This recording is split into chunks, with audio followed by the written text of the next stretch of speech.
वैष्णवी हगवणे प्रकरणामध्ये कोर्टात केस सुरू झाल्याबरोबर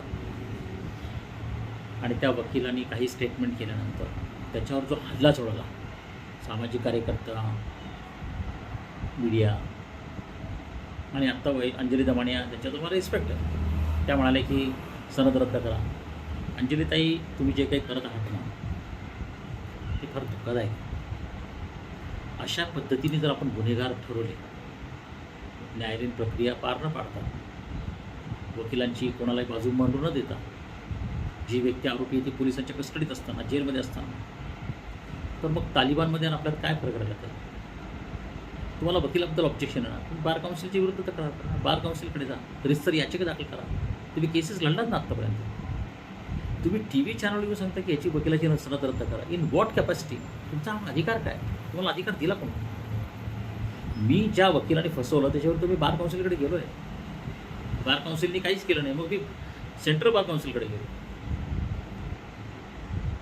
त्यांनी काही केलं नाही. मग मी CBI गेलो, मग प्राईम मिनिस्टर ऑफिसमध्ये गेलो, नॅशनल ह्युमन राईट्सकडे गेलो, हायकोर्टात गेलो.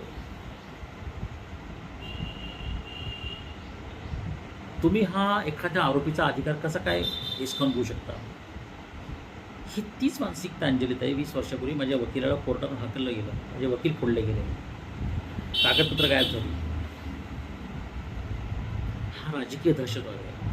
तुम्ही अंजलीताई सामाजिक कार्यकर्ते नाही, आता हळूहळू राजकीय नेटवर्क आणि दहशतवाद नेटवर्कचे पार्ट होत आहे. तुम्ही फार धोकादायक मार्गाने चालला आहे. तुम्हाला छगन भुजबळ प्रकरणात काही यश मिळालं, मग तुम्ही धनंजय मुंडेच्या मागे लागले. आता तुम्ही या प्रकरणात मागे लागले. आता तुम्ही त्या संजय सिरसाच्या मागे लागाल.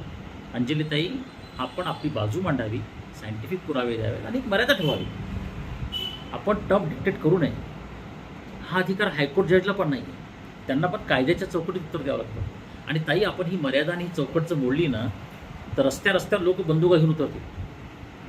आणि तसंही अमेरिकाची कॉपीच करतोय आपण. आणि अजून 5 वर्षात अमेरिकेमध्ये आता जसं शस्त्र घराघरात येतं तसं भारतात होणार आहे. मी त्याच्यावर वेगळा माझा व्हिडिओ, माझा असेसमेंट आहे की India is going to be the next gun lobby. आणि गन लॉबी इथं मोठी सुरू झालं आहे सगळे. कालच सिंदर सिरसाट पालकमंत्र्यांनी सांगितलं की पोलिसांनी दरोडेखोर एकत्र येतात. अजून काहीच नाही आहे, अजून खूप बाहेर येणार आहे. ताई, असं नाही चालणार. आपल्याला व्यवस्था बनवावी लागतील, त्या स्ट्रॉंग कराव्या लागतील, चांगल्या व्यवस्था चालवावी लागतील. हे तुमच्यासारख्या लोकांनी करायचं आहे. तुम्हीच जर पर्यायी न्यायव्यवस्था चालवणार असाल तर मग आपल्यात गुन्हेगारात काय फरक राहिला? गुन्हेगार हेच करतात, राजकीय नेते हेच करतात, समांतर न्यायव्यवस्था चालवतात, परस्पर न्याय देतात, मीडियावाले परस्पर न्याय देत आहेत.